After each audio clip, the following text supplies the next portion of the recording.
One of the clearest images that came out during the COVID-19 crisis was of these long lines of people waiting for food for hours outside food banks. And it was really reminiscent of the Great Depression.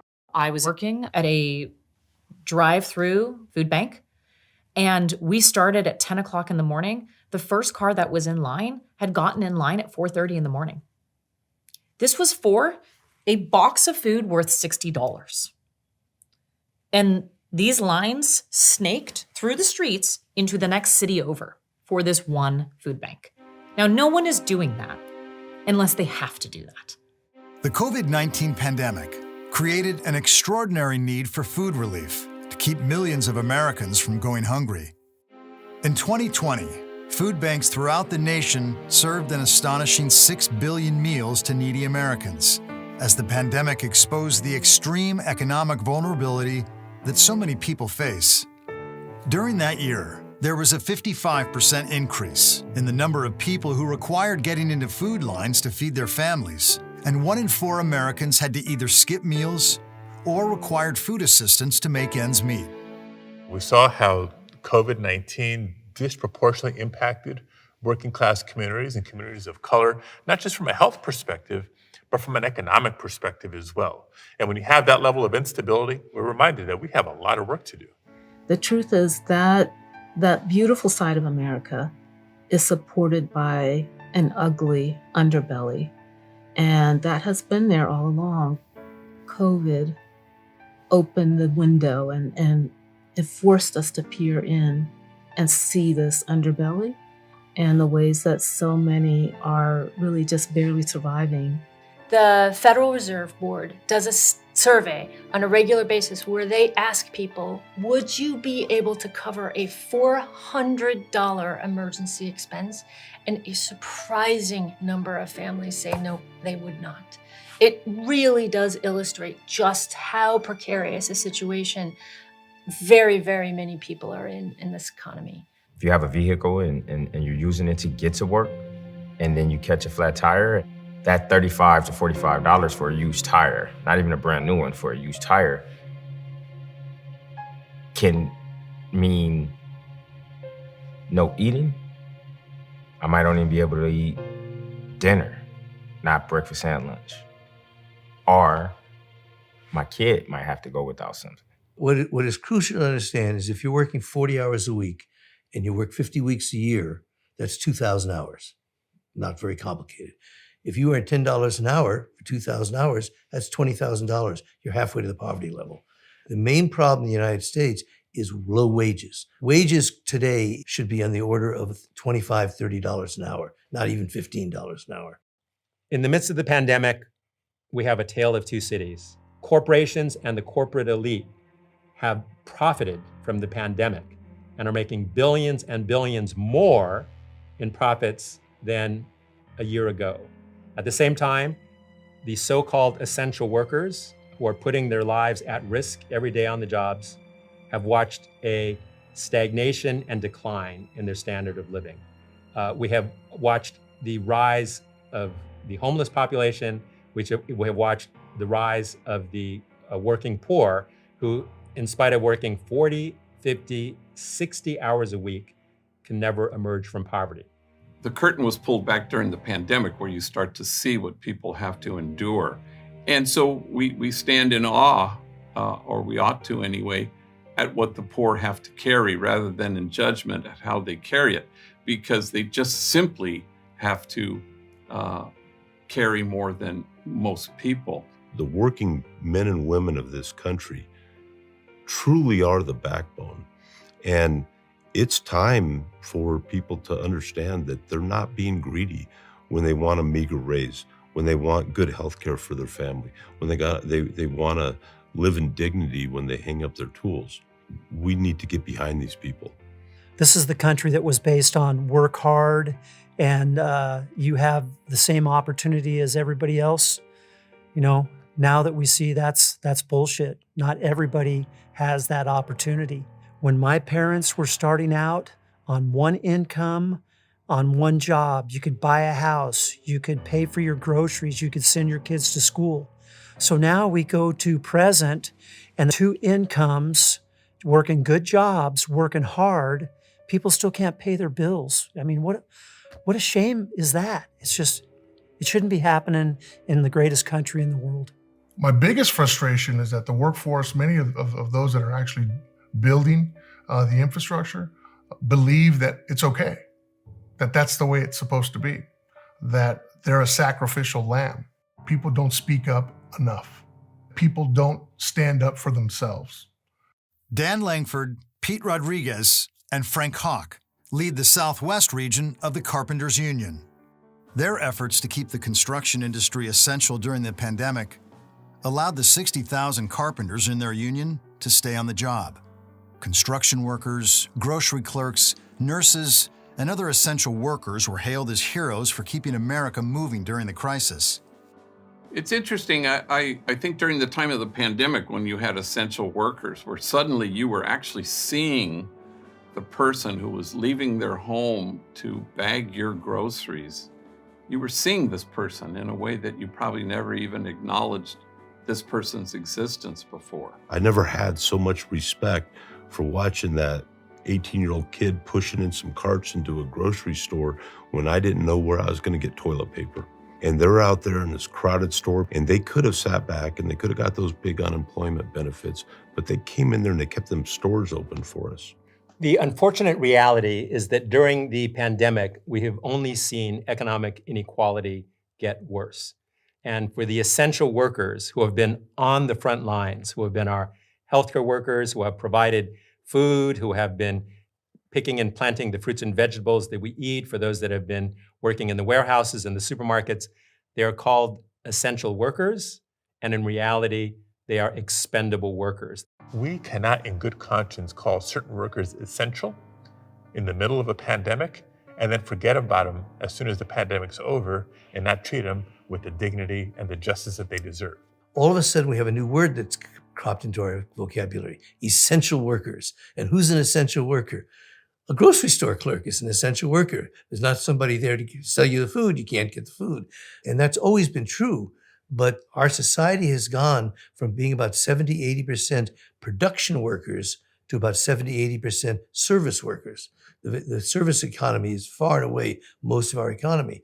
And we tend to pay service workers very low. Even before the pandemic, these low-wage jobs actually cost Americans billions and billions of dollars in survival public assistance for workers who were not paid properly by their employer. These are not people who have chosen not to work. These folks are working multiple jobs and still needing to get food stamps, needing to go to public health facilities because they have no choice. That is the kind of money we were already spending pre-pandemic because employers didn't want to pay their workers a livable wage.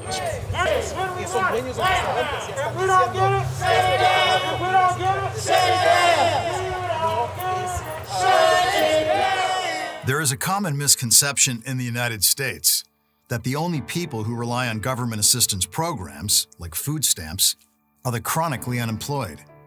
In fact, 1 in 3 Americans receiving food assistance worked every month that they were provided support. And 7 million working adults live below the poverty line. The annual cost for taxpayers to provide assistance for the working poor is $107 billion.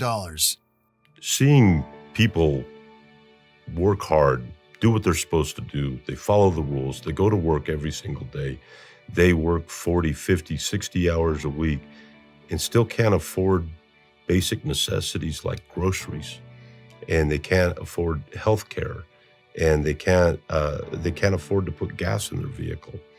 And you got multiple families living together. And I mean, that's a violation of the American dream. For many working class people, the American dream can be achieved through membership in a union. The leadership for the Carpenters Union have made it their life mission to represent workers in the construction industry. However, it might surprise some people that they often help workers who are not in their union. ¿Cuántos eran? No, pues ayer éramos como yo creo unos más de 50. 50 carpinteros. No, contando más del framing. Carpintero, labor, framer. I spent 15, 16 years knocking on doors and doing house calls. These were non-union workers that had been cheated of their wages. These are guys that were having to work for a labor broker or a coyote or whatever the case may be. So I heard their stories for 15, 16 years. Spent a lot of dinners at folks' home versus my own home, and listening to the story and assisting in the documentation to protect their rights or to be able to submit paperwork to the labor commissioner. Union or non-union, that individual deserves to make a living and to provide for their family. I obviously believe that the way to do that best is being a union member. The construction industry is an example of a bifurcated industry, where on the one hand you have workers who are represented by organized labor, who by and large are making a middle-class living. And on the other hand, you have another set of workers who are not represented by labor, who are struggling. You've got two people. One's union, one's non-union. They both wake up in the morning and they make their lunch box and they get ready to go to work. They both have to take a little bit of ibuprofen to make sure that the aches and pains go away, and they're gonna go off and do their job. They both have to pay the exact same amount for gas. They both have to pay rent and provide for their families. But the difference between the two is one is gonna be paid a livable wage. It's gonna have health care, it's gonna have the benefits, and the other one is gonna be paid just enough to get by. I have 3 children. The first 2 children were born before I had my union job. I had to go to the county for assistance to pay for those births because we didn't have any healthcare insurance. My last child that was born, my son, I had union health care, and we paid $10 for him. It was $5 for my wife's first visit and $5 for prenatal vitamins. So what I do is go out and try to change other people's lives like my life has been changed. I don't think anybody can argue with what we're doing is the right thing. The representation that the Carpenters Union provides allows its members to earn a middle-class income. But for many millions of working Americans, their paychecks don't provide enough money to meet basic essentials, such as food and rent. It wasn't always this way. 50 years ago, the largest corporation in the country and in the world was General Motors. Because of the United Auto Workers that represented their members, if you worked for General Motors, you had a middle-class existence. You had a decent wage, you could buy your home, you could send your kids to college, and at the end of your career, you could retire because you had a pension. Today, the largest corporation in the world is Walmart. They refuse to pay their workers a living wage, and they refuse to pay them health benefits. You can be working at Walmart to the day you die and not have a pension, not have a sustainable life. As a consequence, they instruct their workers on how to obtain government assistance, including healthcare benefits, because they refuse to do so themselves. They know exactly what they're doing. The irony is that although they are taking advantage of government assisting the poor, they are using their profits to attack the role of big government. There are multiple service sectors right now coming out of the pandemic that are experiencing the worst labor crisis that they've ever experienced. And there's a debate going on. Is it because people are sitting home lazy, collecting unemployment insurance, they don't want to go back to work? Or is it that workers are saying, we're done, we're not going to go back without livable wages? It costs me more in transportation to get to work than I earn at work per hour. It's not worth it for me to go to work anymore. How could our nation possibly recover from that? So the government, instead of saying, let's put together a jobs plan and a plan that's going to have good wages, we'll spoon feed you a stimulus check. And people don't want a stimulus check. You can take the stimulus check and shove it up your ass. They want a job. They want a career. That's that pride that has made the American middle class the model for the world that's slipping away from us.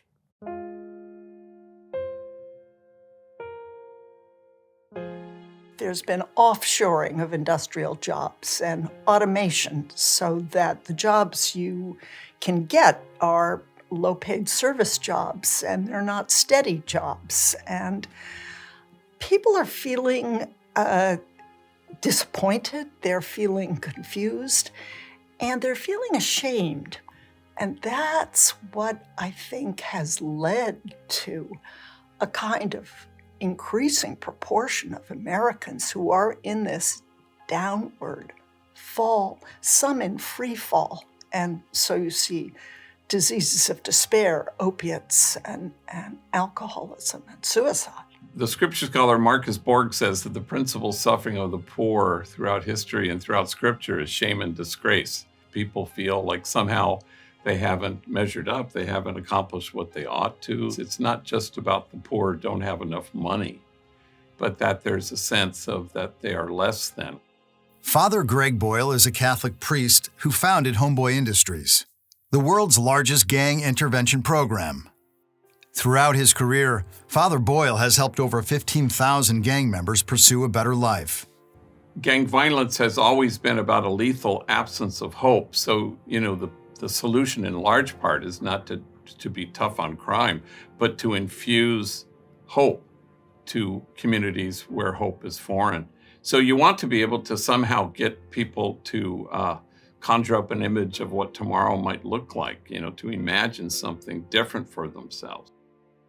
You have a lot of kids that grow up and they look up to Spider-Man and Superman, or they inspire to want to be a firefighter or a doctor.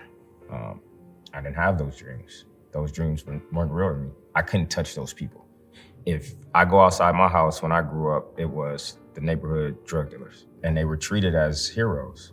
When the ice cream truck came down, they were able to buy everybody something off the ice cream truck. So that's what pings into your mind. That's what you want to be. I want to be able to provide for the community in that way. And how do I provide for the community that way? Do exactly what they did. Anthony Fagan was born into a world where he believed joining a gang and selling drugs were his only options in life.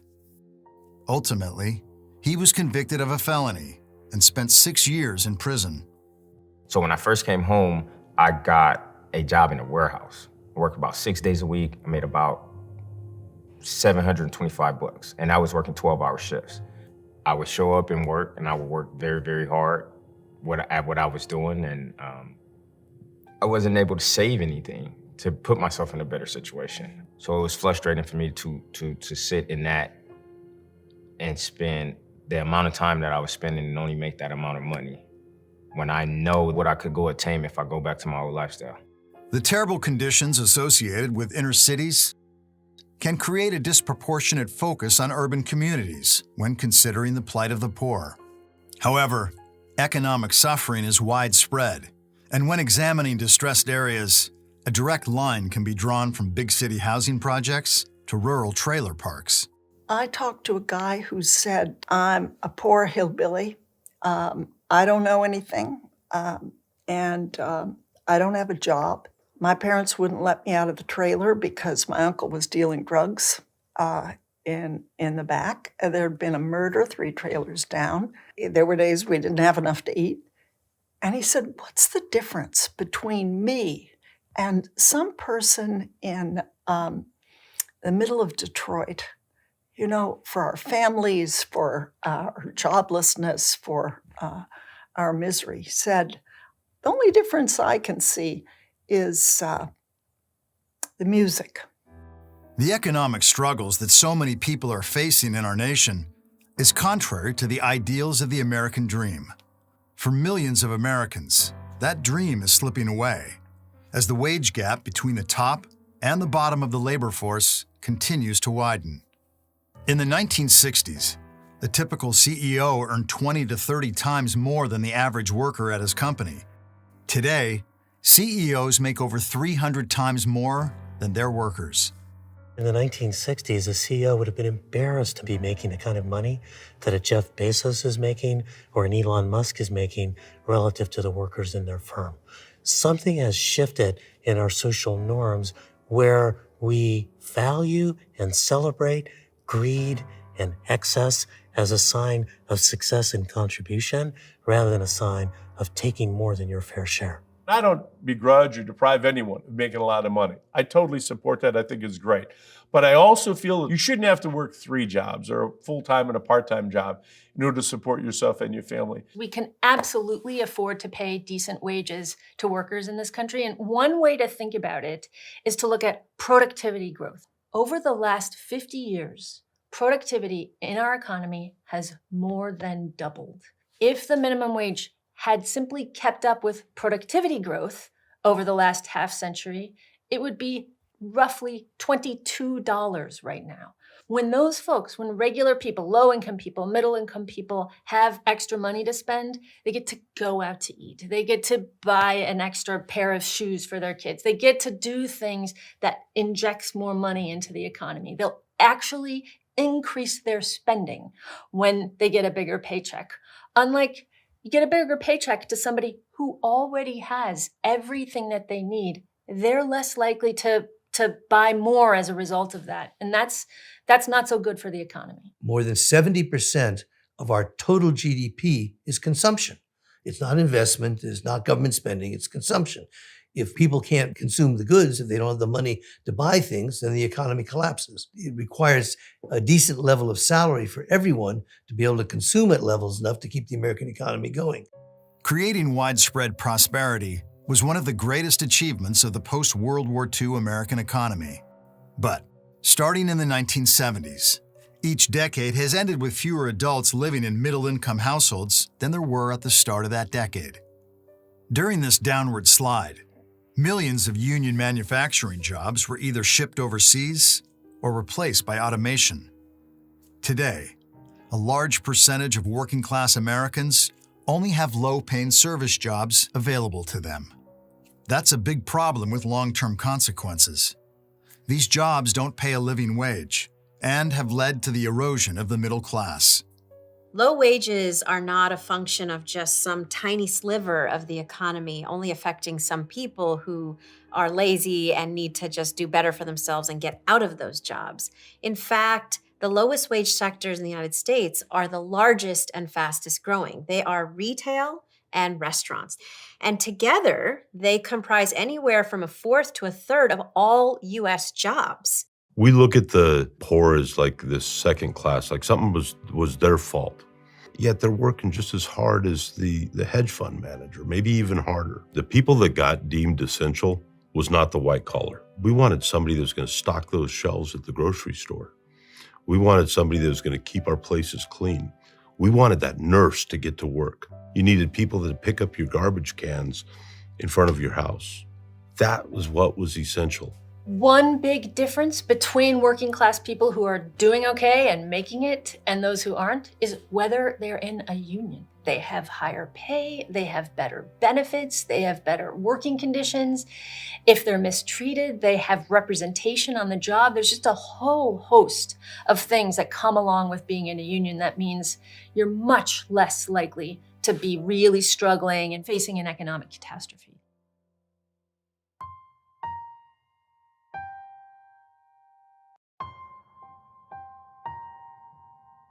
For too many people, facing an economic catastrophe can often start a vicious downward spiral that lands them on the street. When we're building projects, whether it's the single-family home or the high-rise hotel, we might be building somebody's second or third home, their vacation home or something like that. And right across the tracks, you got people that are looking for a cardboard box to live in. And it makes you disappointed in America that we've come to this. When I started working in homeless services 15 years ago, we saw this in our largest municipal areas. And actually, for the longest time, it was a battle between LA and New York on who's the homeless capital of the nation any given year. And what we've seen over the last, I'd say 5-6 years, is this explosion of homelessness in medium-sized cities.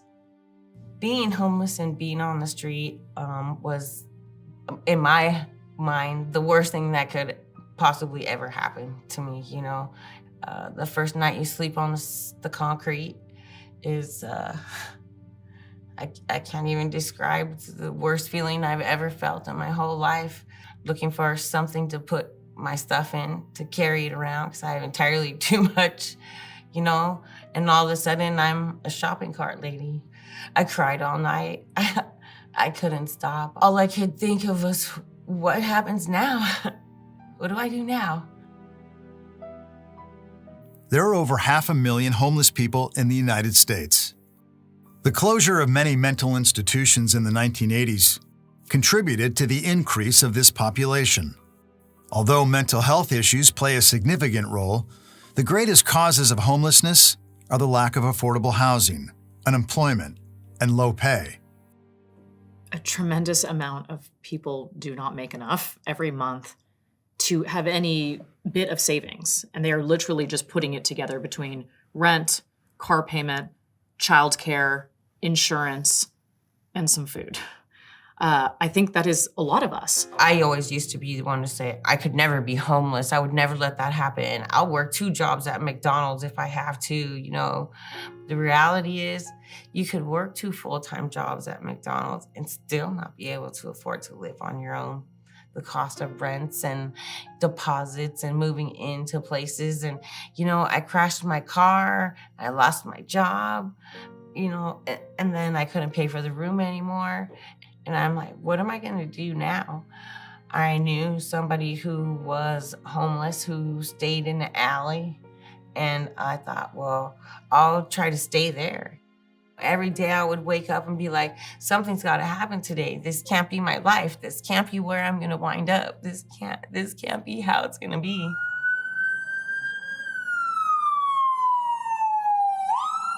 The economic vulnerability that millions of working Americans face was illuminated during the pandemic. This was especially true for communities of color.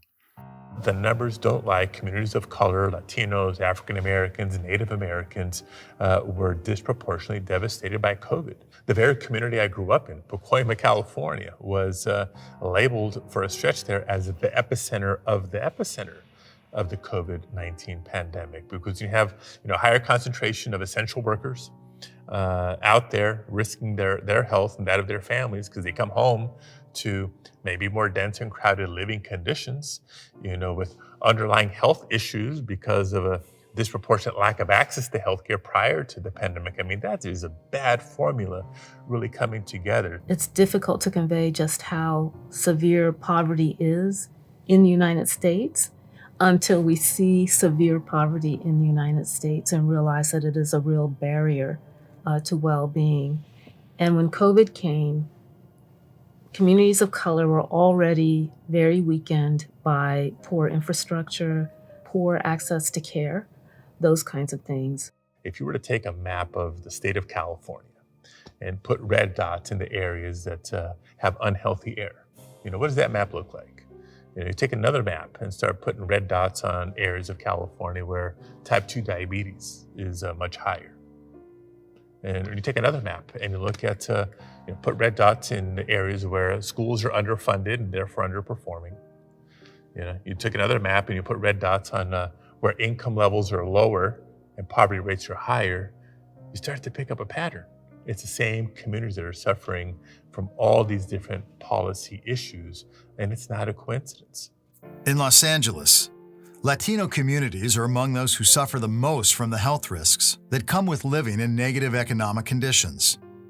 In late 2020, when LA County experienced a large spike in COVID cases, Latinos made up the majority of cases. Latinos accounted for 55% of all COVID deaths in California during the pandemic. In fact, in December of 2020, death rates among Latinos jumped an astonishing 1,000%. In industries where Latinos comprise a significant portion of the workforce, it was especially challenging to keep those essential workers healthy.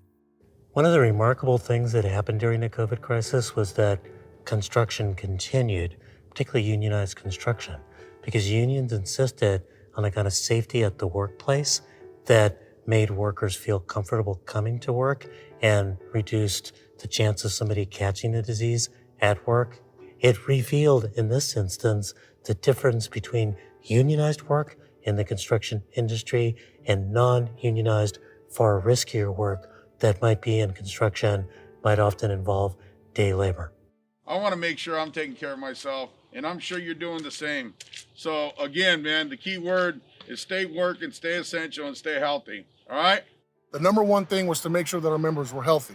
And that if, God forbid, something were to happen and the husband or wife come home and they've got some sort of symptom, they have health care that they're going to be able to fall back on. The difference between the union and the non-union worker is the union worker had health care for themselves and had health care for the family. Pete Rodriguez was raised in a union home.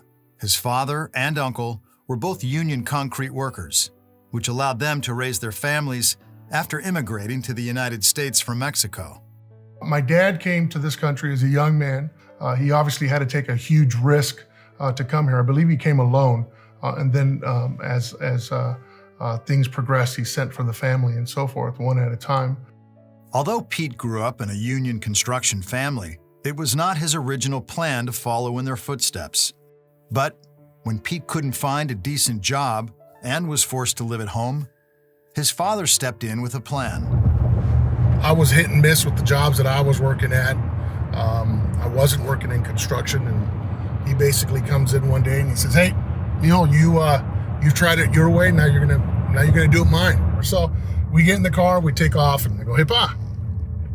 I says, "Where are we going?"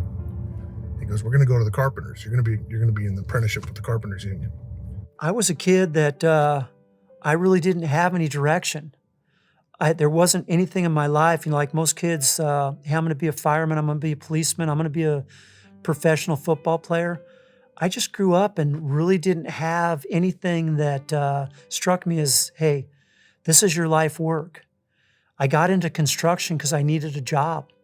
It wasn't what I was looking for. There was a construction job and I got into it. I wasn't even looking to become a union member. The guy hired me and said, "Oh, by the way, this is a union job." Although Dan Langford and Pete Rodriguez were fortunate enough to land good-paying union jobs, these jobs are getting much harder to find. Union membership has continuously declined for the last 50 years, and it has reached the lowest level since the Great Depression. Economists say this decline has contributed to the growing income inequality in our country and compare the current state of the economy to the time right before World War II. It's important to understand that inequality in the United States right now is at a peak that we haven't seen since the Gilded Age or the period right before the Great Depression. The share of income going to the top 1% is higher than it's been at almost any other time in U.S. history. The extreme poverty that so many endured during the Great Depression was caused by the wealth gap between the rich and the poor. Conditions were so bad that people took to the streets. Something had to change. What we witnessed in the 1930s was a massive surge in organizing. So we saw the sit-down strikes. We saw massive unemployment marches and demonstrations. We saw people throughout the country demanding change, and especially at the workplace. As a consequence, the Roosevelt administration responded and took steps. The people of America have no quarrel with business. They insist only that the power of concentrated wealth shall not be abused. President Franklin Roosevelt's response to the Great Depression included many strategies, such as financial reform and the implementation of a Social Security system to provide a safety net for needy Americans. But the most important thing that Roosevelt did to restore dignity and unity was putting America back to work. There were several different ways in which that occurred. There was the creation of the Work Progress Administration, which literally gave hundreds of thousands of jobs to build highways, roads. There was the Civilian Conservation Corps, which helped build park systems. There was arts initiatives and other types of programs that were really there to give all these people who had very little hope new avenues and new mechanisms to work.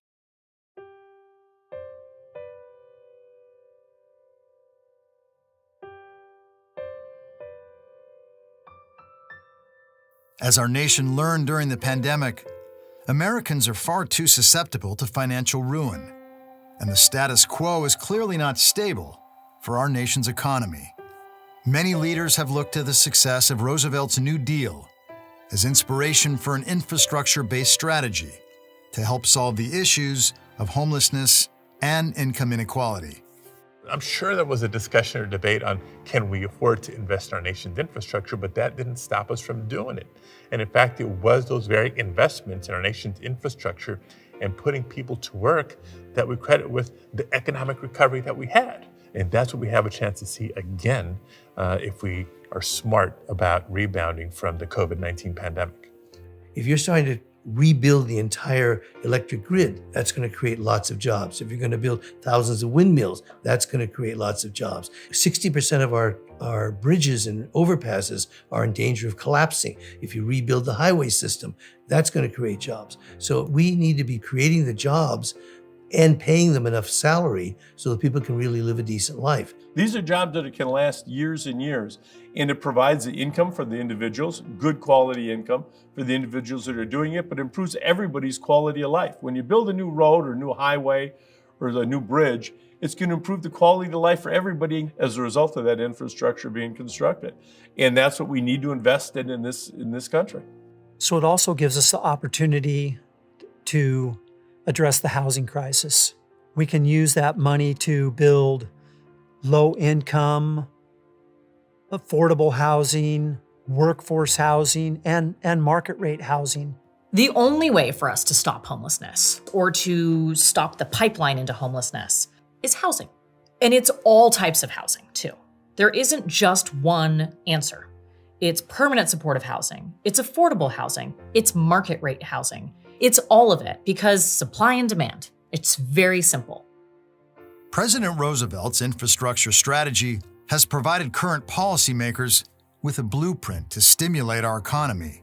However, the other half of Roosevelt's plan ensured that jobs being created would pay a fair wage. This component of the New Deal was a law called the Wagner Act, also known as the National Labor Relations Act. It guaranteed the rights of workers to organize into unions, engage in collective bargaining, and it gave them the power to strike. The United States has a long tradition of hostility towards labor organizing and unions. And that was one of the things that made the Wagner Act so substantial, because it was really the federal government saying that people have a right to be in unions and that unions are a really important mechanism of collective action and of economic security. Part of what the Labor Relations Act did was for the first time try to get some parity, some equivalence of power between the people who are working for a living and the people who own the factory. I think the shift in power as a reality of a day-to-day experience for a worker only comes when their workplace is organized. The power of the strike is the major leverage of workers in a workplace. So how do you convince an employer that you deserve a higher wage? Well, you say, I'm not going to work for less. And so if the employer can replace you with another worker, then you're going to lose. The New Deal and the passage of the National Labor Relations Act had a huge impact in improving the livelihood and the living standards for millions and millions of people throughout the country. A fully 1 in 3 worker was a member of a union, and it brought to birth the modern middle class. From the end of World War II until the 1970s, union membership in the United States thrived, with 1/3 of all workers in a union. Organization of the working class created an era that many economists called the shared growth period, as workers were given the opportunity to participate in the growth of the economy. Essentially, when you looked at the distribution of income and of wages, folks at the sort of 90th percentile of the income distribution, their income was going up about the same as folks in the middle and as the same as people on the bottom. And corporations had a sort of ethos of shared prosperity. That is, that they recognized that they needed to return some of what they were earning to the workers who made it possible for those firms to make such money.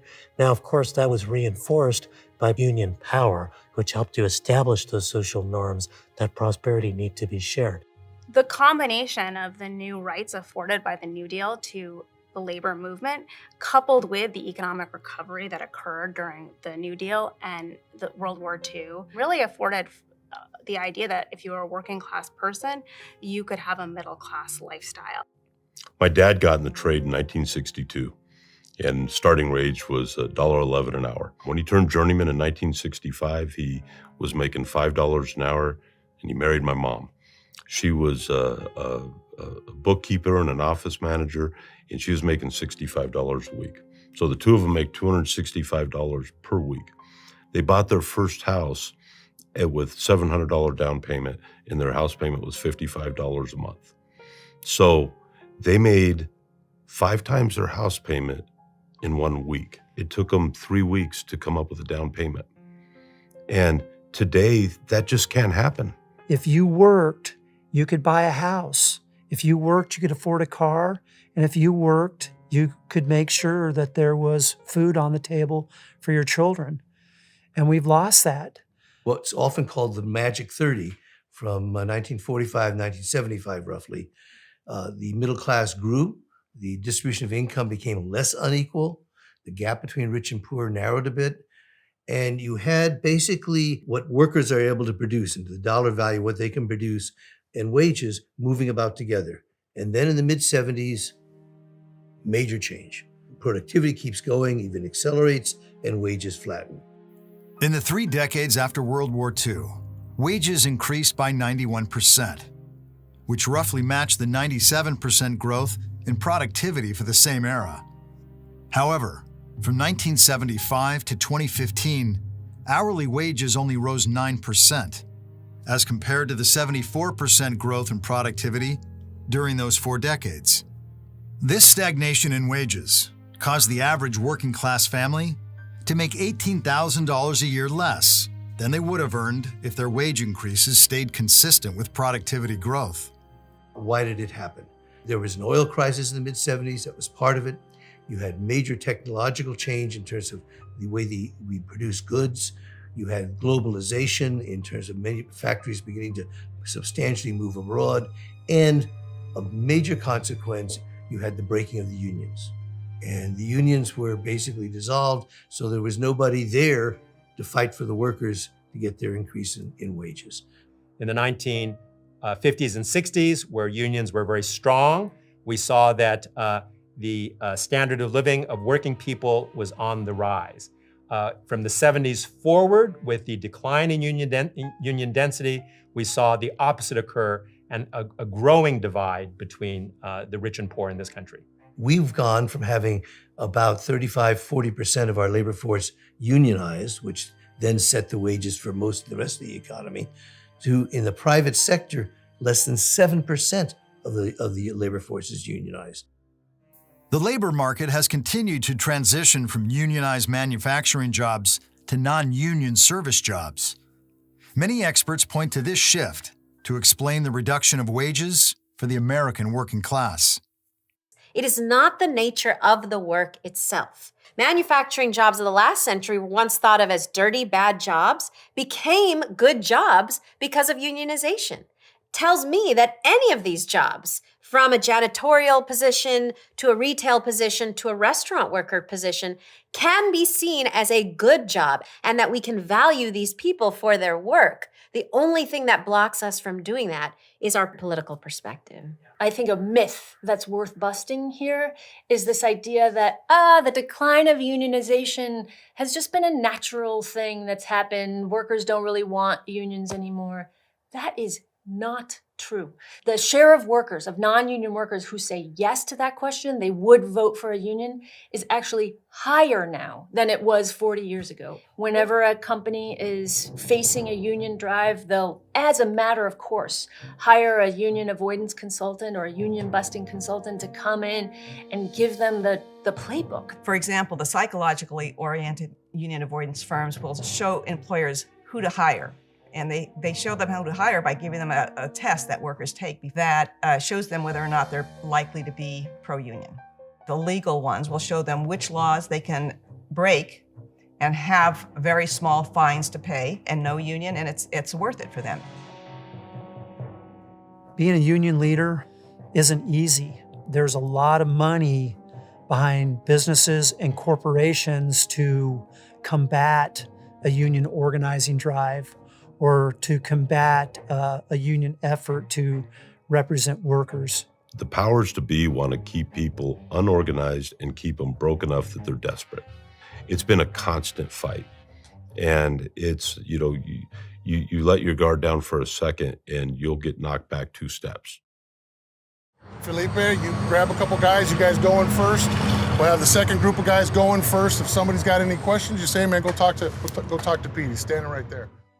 One of the actions that Carpenters Union leaders take as part of their organizing efforts is visiting non-union construction sites to check safety conditions and to ensure that non-union workers are not being exploited. When visiting one of these non-union sites, Pete Rodriguez spoke to a worker and learned that the contractor was utilizing unfair wage practices. They told us they're getting paid by the piece. The one guy told us that they had to share their checks and so forth.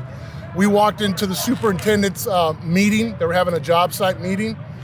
He went around the table. I actually sat down and had a conversation with him. And when I brought him up to speed with what we discovered upstairs, he got excited and asked us to get off his job, started getting angry and irate. And then as we were leaving, on the left-hand side, one of their guys put their hand on one of our guys, and they start dropping F-bombs and so forth.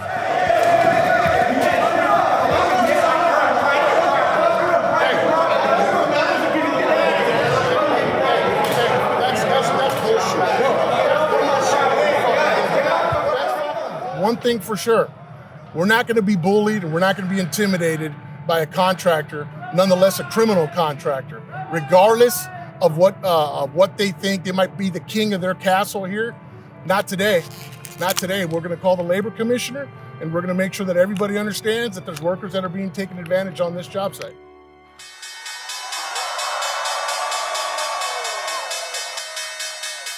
During the pandemic, as millions of Americans were losing their jobs and facing extreme financial hardship, the stock market was booming.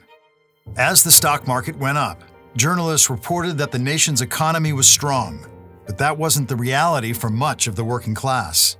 The stock market and how well the stock market is doing is basically irrelevant to the vast majority of households in this country. So just to put a couple of stats on it, roughly half of households in this country own 0 stock, even including stock held indirectly in retirement accounts. 0. And then a bunch of households who do own stock still only hold a little bit. All that just points to, for the vast majority of people, the stock market just doesn't really matter. The trend of focusing on the stock market to measure the health of the economy started in the 1970s, at the same time that union membership declined and income inequality expanded. During this time, it became very popular amongst business leaders to cite the philosophies of the economist Milton Friedman, who argued that a corporation's only responsibility is to its shareholders, and none whatsoever to its workers. Milton Friedman at the University of Chicago and a whole core of people basically argued that corporations should not, as a moral statement and as an economic statement, should not worry about the well-being of their workers. One of the problems with that is that policymakers really clung on to that, thinking, all right, the way to actually make the economy better off, to help this country, is to actually prioritize corporate profits over everything else. Their loyalty is to the shareholders. Their loyalty is to maximize profit at any cost. And that cost could be polluting the earth. It could be destroying communities. It could be laying off thousands, even when they're making record profits. And the best measure of whether they can maximize profits was the value of their stock. So give all your CEOs a bunch of stock as part of their pay, so the CEO himself would have a vested interest in increasing the profits and increasing the value of the stock.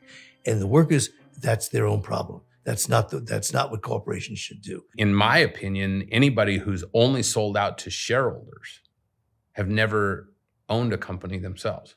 They've never watched the face of an associate when you pay their health insurance. They've never seen the face of an associate when you hand them even the smallest of bonus checks, the acknowledgement of the effort. If you don't care about your associates, if you don't care about the people, you don't deserve success. You You just don't. We know that if we work in a business and it treats everybody better, more fairly, those workers are more productive, that company is more successful. Note that the only major airline in the United States that has not gone bankrupt is Southwest, a unionized airline that treats its workers right because they realize that that's their main asset to being able to be successful. I would argue in this moment, the corporations are failing their shareholders. They're acting against shareholder interests by paying workers as little as they're paying. And I'll give you the perfect example in the restaurant industry. In February 2021, when the National Restaurant Association, which represents the chains, Denny's, Cheesecake Factory, IHOP, was telling Congress, there's no way you should raise this wage. If you make us pay more than $2, we'll go out of business. Restaurants will fail. We'll fail our shareholders. You can't do this to us. In that same moment, Denny's CFO was exposed for having on a shareholder call telling shareholders that in fact paying $15 and a full minimum wage with tips on top in California had resulted in their company growing faster in California than any other state in the US because consumer spending was higher in California than anywhere else. Chain restaurants are notorious for paying their servers low wages, many of whom are women. In fact, as wages have flattened over the last decades, women have suffered the most, especially single mothers. When the wages were stagnating and prices were going up and they're trying to sell more and more goods, the first thing that happened is the women went to work.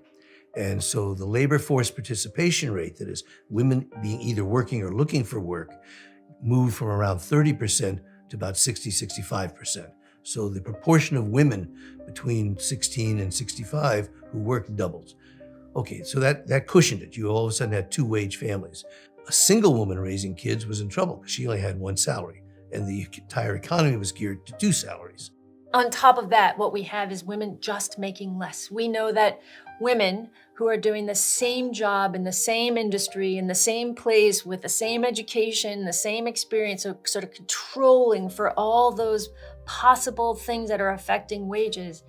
Women still make less on the job. We still have these big gender disparities. And so a single mom is really hit twice on that front. Makes less money as a woman, and then also doesn't have a partner to depend on to be that dual earner.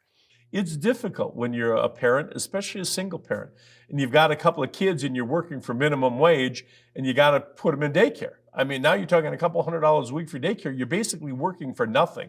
We have to do more to make sure that in our schools, in our communities, there is a childcare option available for kids so that they know that their children will be taken care of. They don't have to worry when they go off to work. So talk about how single moms are especially vulnerable.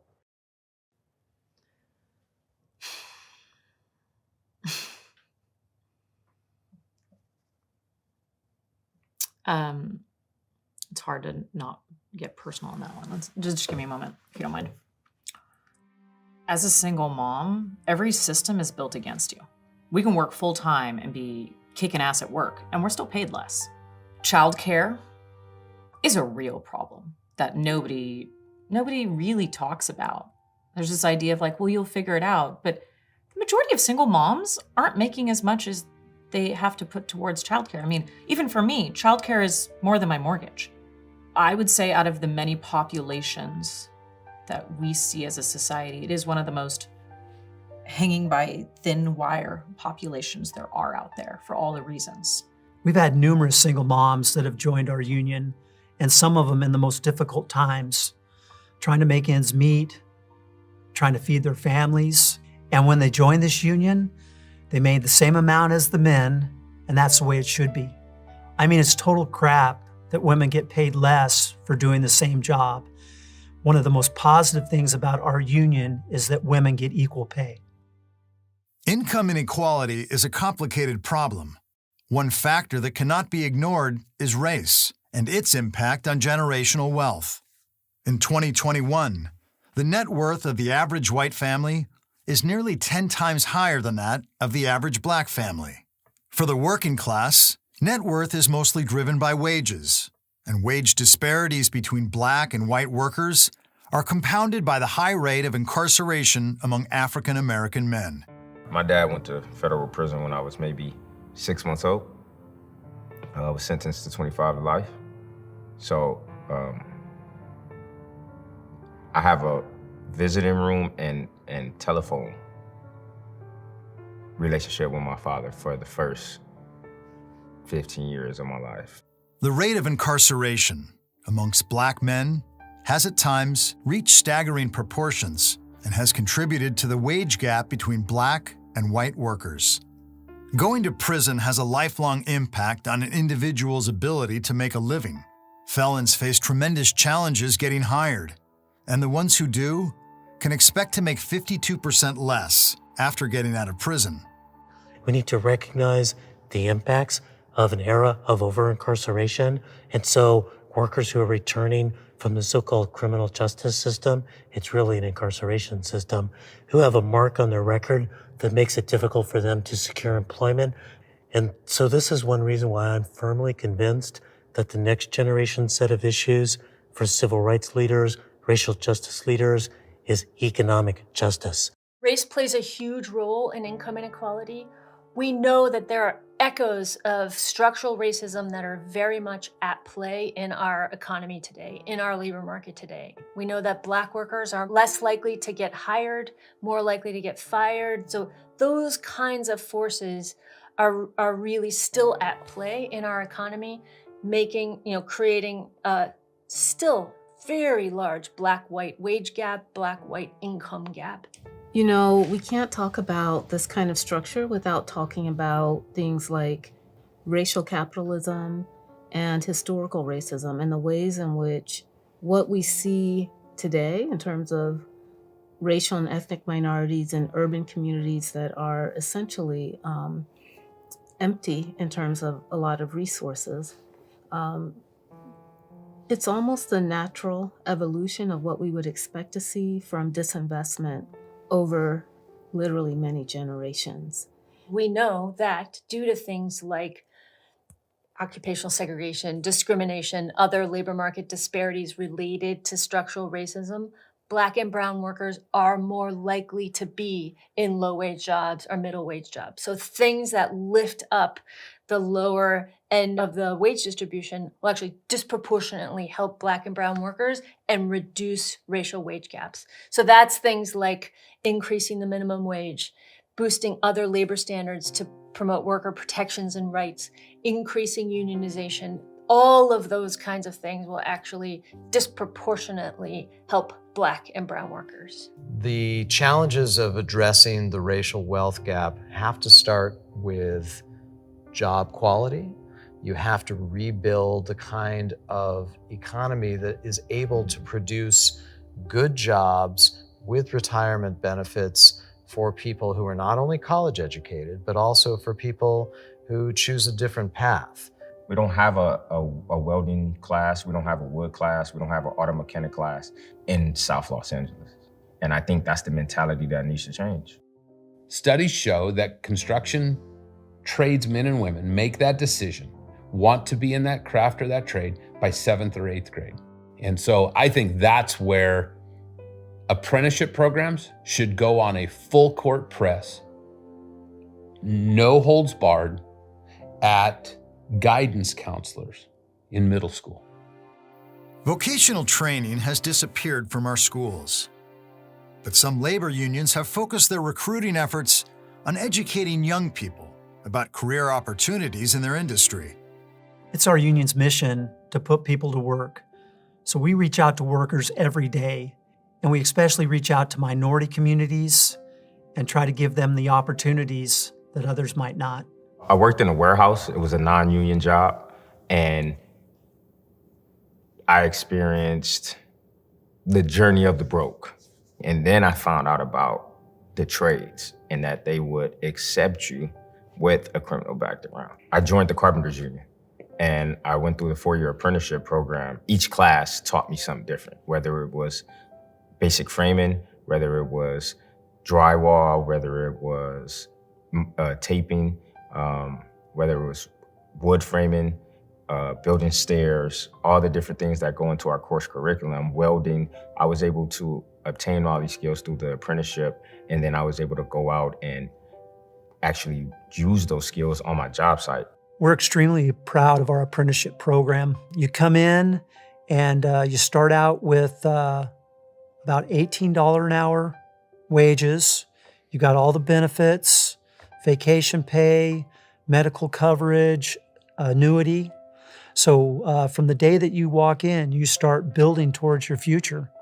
It gives you a chance to learn a new trade. It gives you a chance to provide for yourself or for your family. And it gives you a chance to excel in a career.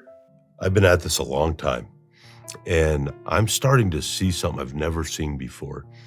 I get phone calls from mothers that are proud that their son or daughter is a union apprentice. They got this glow about them that they're saying that, my child's gonna have healthcare and pension, because pensions almost, unless you work for the government or you're in a union, they're non-existent. I take responsibility and ownership for everything that I've done, the good, the bad, the negative. But I changed because I started to see all the things that I was gonna be able to do for my family. This career has been phenomenal to me. It was the catalyst that broke the generation curse that I have been traveling for so long. So my kids were born with insurance. When they go to the doctor, I have an insurance plan for them. It's no public assistance or county or anything like that. I work every day and I play into my insurance plan, and they're able to benefit from that. I didn't have that growing up. Not bitter about it. I'm just grateful that I was able to break a curse that had been traveling along in my family for so long. Anthony Fagan took advantage of the great opportunity that the Carpenters Union provided him and has become a superintendent in just under 5 years. Anthony's hard-earned career has allowed him to provide a good life for his family and break a generational curse of poverty. But that's not everyone's story. In many parts of the country, there is a growing despair for many Americans that they will never have it as good as previous generations. Union jobs are getting hard to find and have been replaced with poverty-level wages in service and retail work. Dignity of a paycheck is hugely important to people's sense of pride and feeling good about themselves. And when they work hard and still can't pay the bills, it's demoralizing. They feel ashamed, even though it's not their fault. I think they have an ideal in their mind when they think of where they are. They think of the American dream. They think of doing better than their dads did. And they think of how far away from that dream they are. We forget that work doesn't just provide us income, but it also provides us meaning. And when you feel like your traditional America is slipping away on you, that's a sort of fertile ground for demagogues, and that's what Trump tapped into. We have made America proud again. We have made America safe again. And we will make America great again. Donald Trump and his advisors were very astute in recognizing the sense of alienation and hardship that many white working class Americans felt, and used a variety of different promises to appeal to this constituency where many people were feeling extreme economic hardship. One of the great ironies of the Trump presidency is that you have a billionaire who was purporting to represent the working class in this country. The reality is that many Americans were actually losing ground during the Trump years. We saw income growth stagnate or decline in a majority of states during the Trump years prior to COVID. Trump did not perform miracles for the working class. He did perform miracles for those with the most resources. He was right when he said over and over that the economy is rigged, but he had no interest in solving it. In fact, the policies that Trump put forward doubled down on the rigged economy over and over and over again. He could have made choices that put workers first, for example, and instead, over and over again, he made choices that prioritize the interests of corporate executives and their shareholders. Take a look at your stocks. We're very close to breaking the record, and NASDAQ has already done it. You know, NASDAQ has broken the record, I think, 16 times already. While President Trump was focused on the stock market, millions of working Americans face the worst economic hardship of their lives.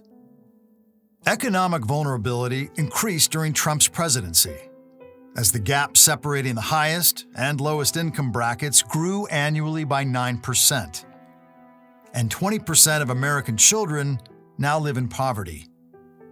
Ironically, even as times grew worse for blue-collar workers under Trump, the white working class continues to be his most ardent supporters.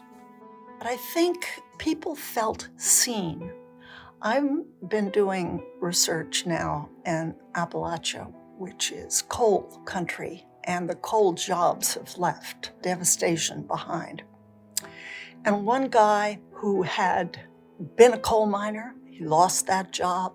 He went to watch Donald Trump, and he said, when Donald Trump promised to bring coal jobs back, I didn't believe him. I knew he was lying, but I still felt he saw me.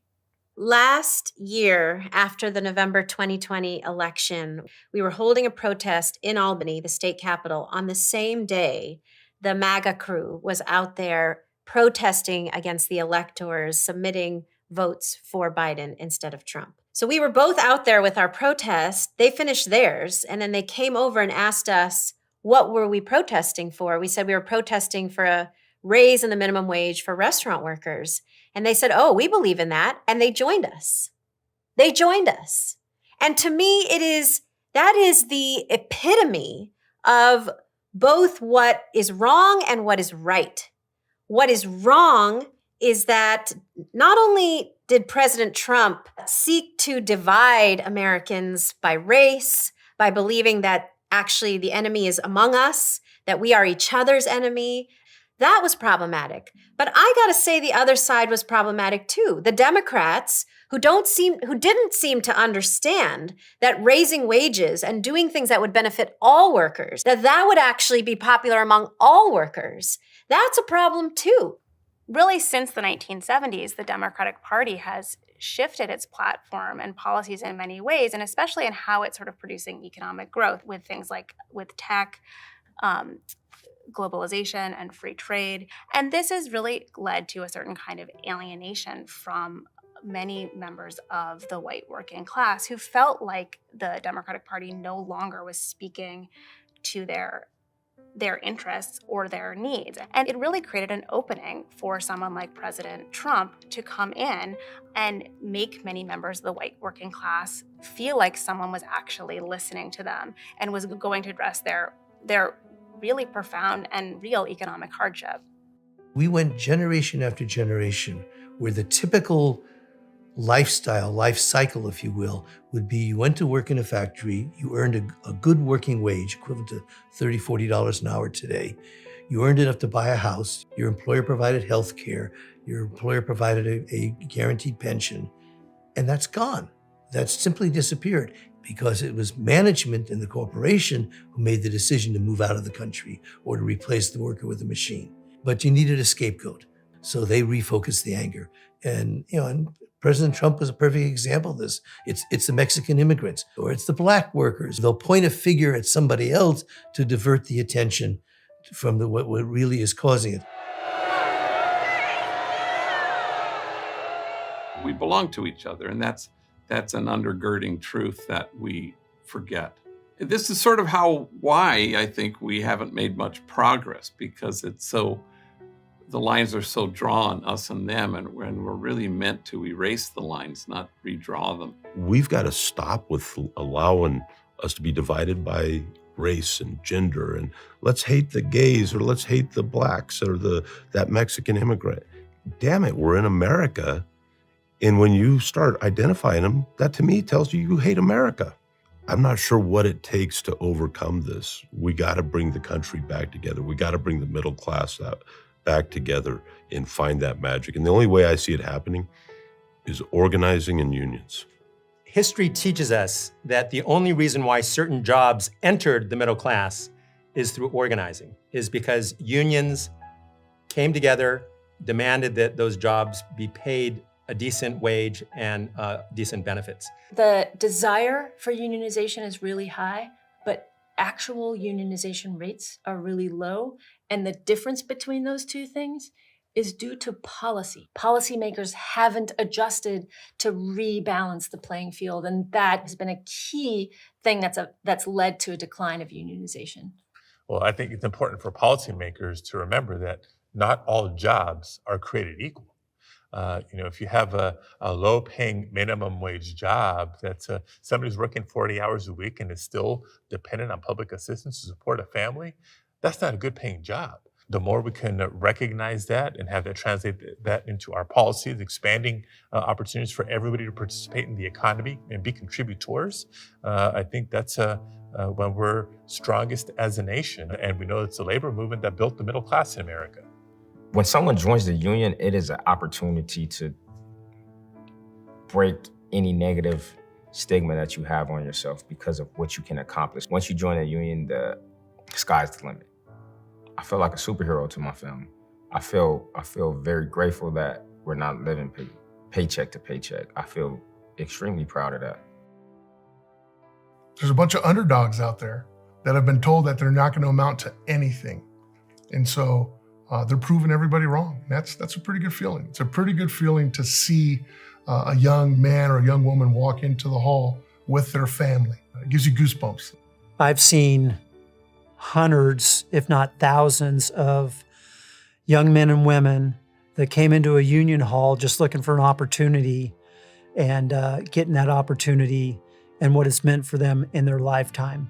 And these are members that when they came here, they may not have had legal status to work here, and they've worked to become citizens, and now they're putting their kids through college and they're graduating from college. You see them on Facebook and they have a child that's just graduated from Berkeley or Stanford or USC or UCLA.